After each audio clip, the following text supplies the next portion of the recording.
Bismillahirrahmanirrahim. Assalamu alaikum to all. I hope you all are fine and safe. Students, welcome in a chemistry class. Bete, in previous lecture we have discussed about the preparation of sodium by down cell. So today we are going to start commercial preparation of sodium hydroxide by diaphragm cell. बेटे हमने देखना है कि ये जो sodium hydroxide है commercial सनती पैमाने पर तजारती पैमाने पर जो है वो सोडियम हाइड्रोक्साइड कैसे प्रिपेयर होती है और उसके लिए हमने डायफ्राम सेल जो है वो यूज़ करना है। बेटा इससे पहले मैं आप लोगों को एक जनरल सा थोड़ा सा बता दूं। एक तो ये this is the most important long question, most important long question. Second बेटा कि हम जो है वो ये जो सोडियम हाइड्रोक्साइड है उसको प्रिपेयर क्यों करते हैं, क्या रीज़न है हमें सोडियम हाइड्रोक्साइड को प्रिपेयर करने की। तो बेटा इसकी सोडियम हाइड्रोक्साइड को प्रिपेयर करने की रीज़न ये है हमारे पास कि जो पाकिस्तान से ज़्यादा जो यूरोपियन कंट्रीज़ हैं, ठीक है, वहाँ पे क्या है इसकी बहुत ज़्यादा मांग है, वहाँ पे बहुत ज़्यादा यूज़ होता है, ठीक है। उसके अलावा भी जो है वो जो है वहाँ पे 10% सोडियम हाइड्रोक्साइड ऑलमोस्ट जो है वो यूज़ होता है। वो लोग इतना सोडियम हाइड्रोक्साइड यूज़ करते हैं और वहाँ पे टन्स की तादाद में सोडियम हाइड्रोक्साइड जो है वो सेल होता है, ठीक है। और बहुत ज़्यादा जो है वो इसकी प्राइस भी होती है, इसलिए जो है वो इसको बनाया जाता है कि इसको जो है वो बेच कर इससे मुनाफा हासिल किया जा सके, इससे जो है वो बेनिफिट हासिल किया जा सके, ठीक है।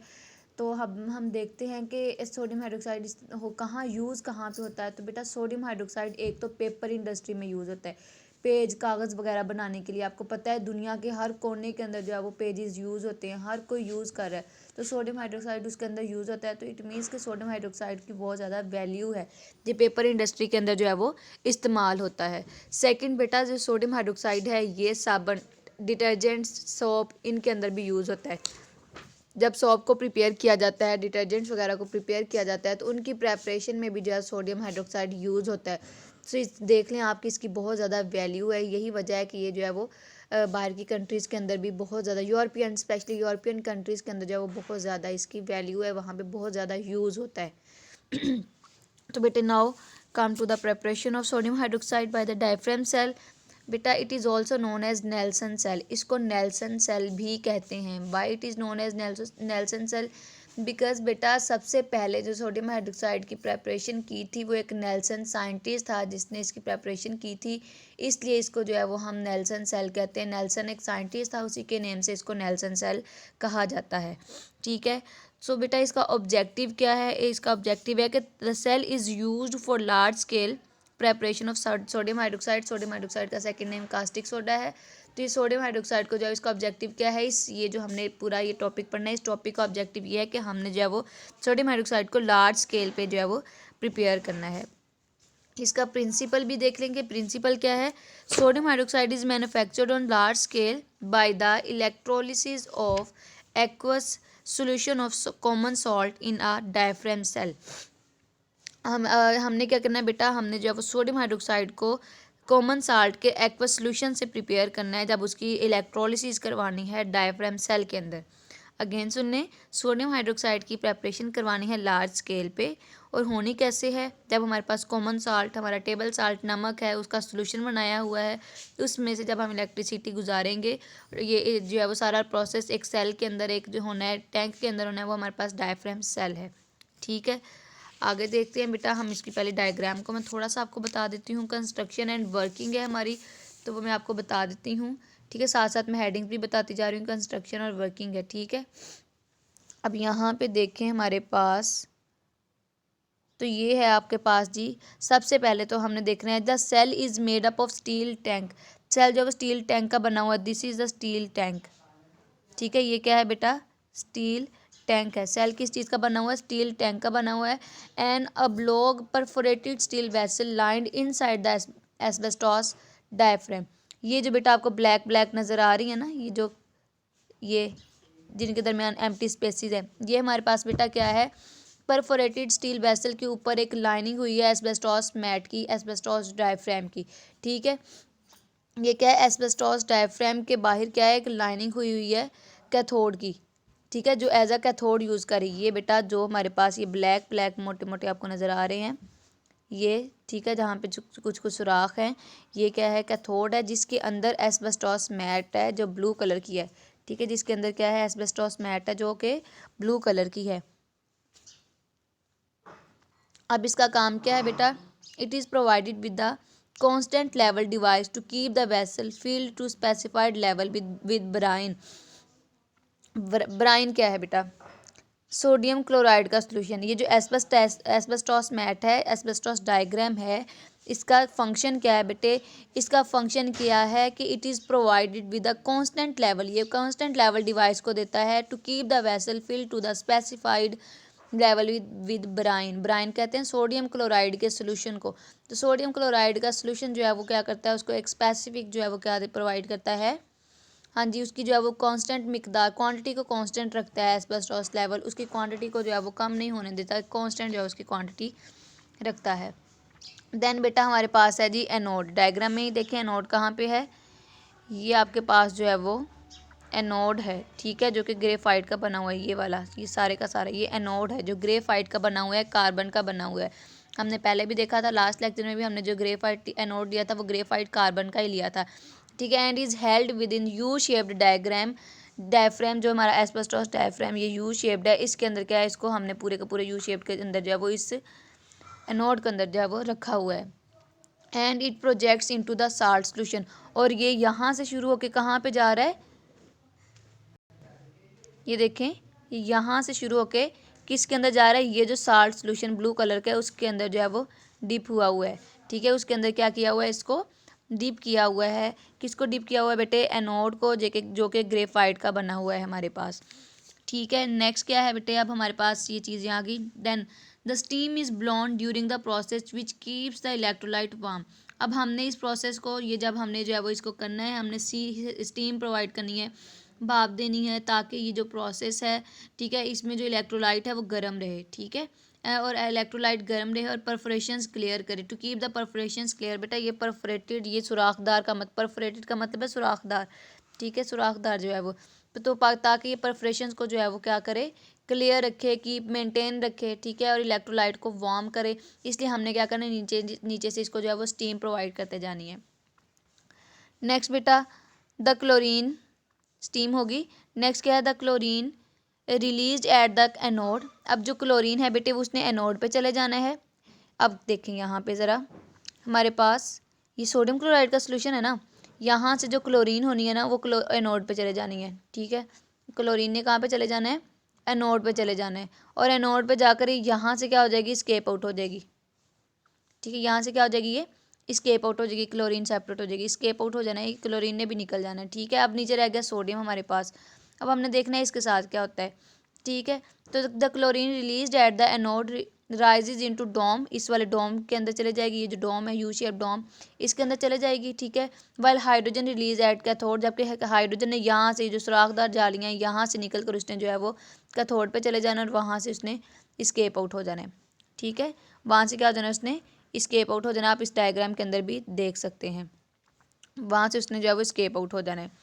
अब नेक्स्ट देखते हैं बेटे कि क्या हुआ है, कि the sodium hydroxide solution slowly percolates into a catch बेसन। अब क्या हुआ बेटा, हमारे पास वो जो है यहाँ पे सोडियम रह गई है, सोडियम ने क्या करना है जी, सोडियम वाटर भी हमारे पास है ना मौजूद, ब्राइन सोल्यूशन है ना, तो नमक को हमने पानी के अंदर मिक्स किया हुआ है, यानी सोडियम क्लोराइड है और वाटर है, H2O है और सोडियम क्लोराइड है। एच भी, हाइड्रोजन भी निकल गया, क्लोरीन भी निकल गई, पीछे हाइड्रोक्सिल आयंस और सोडियम आयंस रह गए, उन दोनों ने आपस में क्या कर लेना है, मिल जाना है, कंबाइन कर लेना है। The sodium hydroxide solution slowly percolates into a catch बेसन, वो कैच बेसन के अंदर उसने जो है इकट्ठे होना शुरू हो जाना है। ये हमारे पास कैच बेसन है, यहाँ से क्या होना है, इसके अंदर लिक्विड है, ठीक है, लिक्विड, और यहाँ से क्या आना है हमारे पास, सोडियम हाइड्रोक्साइड ने यहाँ से निकल के जो है वो इसके अंदर जो है वो इकट्ठे होते रहना है, ठीक है, इसके अंदर जो है क्या होना है, इकट्ठे होते जाना है, ठीक है। The sodium hydroxide solution slowly percolates into a catch बेसन, यानी वो कैच बेसन के अंदर क्या हो जाएगा, हम उसको कलेक्ट कर लेंगे। सो बेटा this is the construction and working of Nelson cell. Now come towards the reactions. बेटा first of all we will check the reaction at anode when the electrolysis takes place. जब electrolysis होती है तो chlorine is given off at the anode. जब electrolysis होनी है तो sodium chloride की क्या हो जानी है, ब्रेक डाउन, सोडियम आयन नहीं हो जाना है सेपरेट, क्लोराइन नहीं हो जाना है सेपरेट, सोडियम आयन की भी ब्रेकडाउन होगी, क्लोराइड आयन की भी जो है वो सेपरेशन होगी। जो है वो क्या हो जाएगा अब कि जो क्लोराइड आयन बने हैं क्लोरीन ने वहाँ से निकलना शुरू कर देना है और वो एनोड की तरफ जाना शुरू कर देगी। और एनोड की तरफ जाकर क्या करेगी वो वहाँ पे जो है वो हमारे इस ऑपरेटर से बाहर निकल जाएगी, स्केप आउट हो जाएगी। स्केप आउट का मतलब एयर में नहीं चले जाएगी, मे बी हम उस क्लोरीन को भी बेटा फर्दर यूज़ कर सकते हैं, किसी कंटेनर के अंदर इसको कलेक्ट कर लेंगे, ठीक है, क्योंकि वो क्लोरीन जो है वो ब्लीचिंग पाउडर में ब्लीच बनाने में यूज़ होती है। आगे वाटर को क्लीन करने के लिए जो क्लोरीनेशन का प्रोसेस आप लोगों ने पढ़ा हुआ है कि पानी को साफ़ करने के लिए भी जो है वो क्लोरीन यूज़ होती है, तो वो जो है वो वेस्ट नहीं है बल्कि वो यूज़फुल है। उसको भी जो है वो किसी वेसल के अंदर कलेक्ट कर लेते हैं। अब रिएक्शन ज़रा देखें, क्लोरीन है बेटा, एनोड पे रिएक्शन हो रहा है तो इलेक्ट्रॉन रिलीज़ करके क्या हो रहा है जी हमारे पास क्लोराइड आइंस है ना बन गए। जब डिसोसिएशन हुई, इलेक्ट्रोलिसिस हुई, आइंस बने थे, एक क्लोराइड आयन बना था, एक सोडियम आयन बना था। अब जो क्लोराइड आयन है उसने क्या किया, इलेक्ट्रॉन लूज़ किए, इलेक्ट्रॉन लूज़ करके क्या किया उसने हमारे पास यहाँ पे वो क्लोरीन गैस में कन्वर्ट हो गया और क्लोरीन गैस जो है उसने यहाँ से बेटा स्केप आउट हो जाना है, ठीक है, यहाँ से क्या हो जाना है उसने निकल जाना है, ठीक है, यहाँ से उसने निकल जाना है। अब हम रिएक्शन एट कैथोड देखते हैं। कैथोड पे क्या हुआ, जो वाटर था उसकी जो है उसमें से हाइड्रोजन आयन डिस्चार्ज हो जाने, hydrogen is discharge by the reduction of water, water की रिडक्शन हो जानी है, आयन वहाँ से डिस्चार्ज हो जाने हैं और हमारे पास हाइड्रोक्सल आयन रह जाने हैं, ठीक है, हमारे पास क्या हो जाना है, हाइड्रोक्सल आयन रह जाने हैं।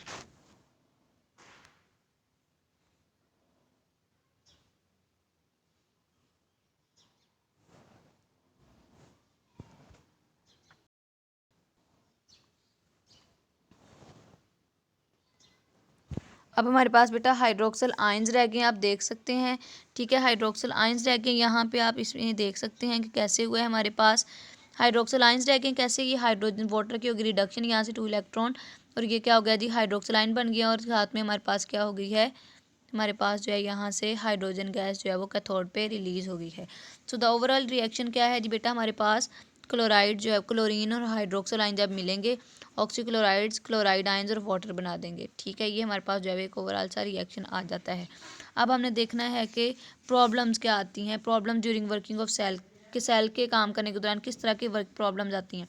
We can face 2 major problems during the working of cell को जो है वो वर्किंग के दौरान हमें 2 तरह की प्रॉब्लम्स आ जाती हैं। नंबर 1 बेटा, chlorine produced can react with hydroxide ions, देखा हमने कि क्लोरीन हाइड्रोक्साइड आयन के साथ रिएक्ट भी कर सकती है अगर वहाँ से स्केप आउट ना हो, ठीक है, in cold giving hypochlorite ions जो है वो प्रोड्यूस करना शुरू कर देगी। सेकंड बेटा, hydroxide ions may be attracted towards anode where they can be discharge releasing oxygen gas, hydroxide ion जो है वो एनोड की तरफ भी अट्रैक्ट हो सकते हैं। आपको पता है एनोड पे पॉजिटिव चार्ज होता है और जो हाइड्रोक्साइड वहाँ पे नेगेटिव चार्ज, तो हाइड्रोक्साइड एनोड पे अट्रैक्ट हो सकते हैं और इससे क्या हो जाएगा, वहाँ से ऑक्सीजन गैस भी निकल सकती है। तो इसका बहुत ध्यान रखना पड़ना है, बहुत ध्यान से ये जो है वो काम करना पड़ता है इसके ऊपर, क्योंकि ये जो है वो इस तरह की 2 हम कह सकते हैं इसके साइड इफ़ेक्ट्स हैं या इसकी 2 जो है इसमें वर्किंग के दौरान प्रॉब्लम्स को फेस करना पड़ सकता है, ठीक है। नेक्स्ट बेटा है हमारे पास सोल्यूशन ऑफ प्रॉब्लम्स। अभी जो प्रॉब्लम्स है इनका सोल्यूशन क्या है। फर्स्ट प्रॉब्लम जी हमारे पास जो हमने देखी उसमें उसका सोल्यूशन क्या है कि the first problem is solve by using asbestos diaphragm. First problem को तो डायफ्राम एस्बेस्टस डायफ्राम यूज़ करते हुए जो है वो सॉल्व कर लिया। This keeps the 2 solution separate, इसने क्या काम करना है बेटा, ये दोनों सोल्यूशंस को सेपरेट रखता है और सोडियम आयंस को जो है वो मूव करने देता है सिर्फ कैथोड की तरफ, जबकि जो है वो बाकी जो दूसरे आयंस हैं उनको कैथोड की तरफ जो है वो मूव नहीं करने देता, ठीक है, जस्ट सोडियम आयंस को कैथोड की तरफ मूव करने देगा। Second, this movement of ions keep the current flowing through the external circuit, के करंट जो है वो उसको बैटरी के साथ जोड़ा होता है तो करंट को जो है वो एक्सटर्नली जो है वो फ्लो करवाती रहती है, उसका जो है वो बार बार फ्लो होता रहता है, करंट को कंटिन्यू करती है, करंट जो है वो स्टॉप नहीं होने देता। सेकंड बेटा क्या है प्रॉब्लम, उसका सोल्यूशन कि the second problem is solve by keeping the level of brine in anode compartmentally slightly higher, यानी हमने पहले से ही जो है वो उसका जो सोडियम क्लोराइड है उसका सोल्यूशन है जो वाटर में बनाया हुआ जिसको हम ब्राइन कहते हैं, उसको हमने ऑलरेडी पहले से ही हमने क्या क्या करना है, उसकी कंसनट्रेशन हाई रखनी है, ठीक है। इसकी रीज़न क्या है कि ये क्या करेगा बेटा, डायरेक्शन जो है वो एक ही तरफ रखेगा, लिक्विड के फ्लो की डायरेक्शन जो है वो एक ही तरफ रखेगा और किसकी तरफ रखेगा, कैथोड की तरफ रखेगा और वो क्या करेगा, हाइड्रोक्साइड को जो है वहाँ एनोड पे पहुँचने से जो है वो रोक देगा, ठीक है। तो ये 2 प्रॉब्लम थी और साथ ही इनकी हमने जो है वो सोल्यूशन भी देख लिया। Now and the last step is the collection of NaOH। अब हमारे पास सोडियम हाइड्रोक्साइड बन गई, उसकी कलेक्शन है। तो solution that flows out of the cathode compartment बेटा contains 11% of sodium hydroxide, 16% sodium chloride. और जब इवेपोरेशन होगी सोल्यूशन की, crystallizes the less soluble NaCl which is filtered off. इससे सोडियम जो हमारे पास थोड़ा बहुत सोडियम क्लोराइड बचेगा उसको जो है वो क्रिस्टलाइज कर देना है और जिसको बाद में फिल्टर कर लेना है। ठीक है। The liquid left contain about 50% sodium hydroxide. जो हमारे पास एंड पे जब लिक्विड बच जाएगा वो हमारे पास सिर्फ सोडियम हाइड्रोक्साइड होगा, वो 50% होगा और उसमें 1% NaCl की इम्प्योरिटी होगी। So for commercial purpose is this small impurity is not important. अगर 1% सोडियम क्लोराइड है भी अगर सोडियम हाइड्रोक्साइड में, तो इट इज़ नॉट कंसीडरेबल, ये इतनी कंसीडरेबल नहीं है या इतनी जो है ये इम्पॉर्टेंट नहीं है। ठीक है। सो इस तरह से हम क्या करते हैं बेटे, सोडियम हाइड्रोक्साइड को प्रिपेयर कर लेते हैं। This is very important long question बेटे, learn it. Okay my dear students, this is about today. आई अल्लाह हाफिज़।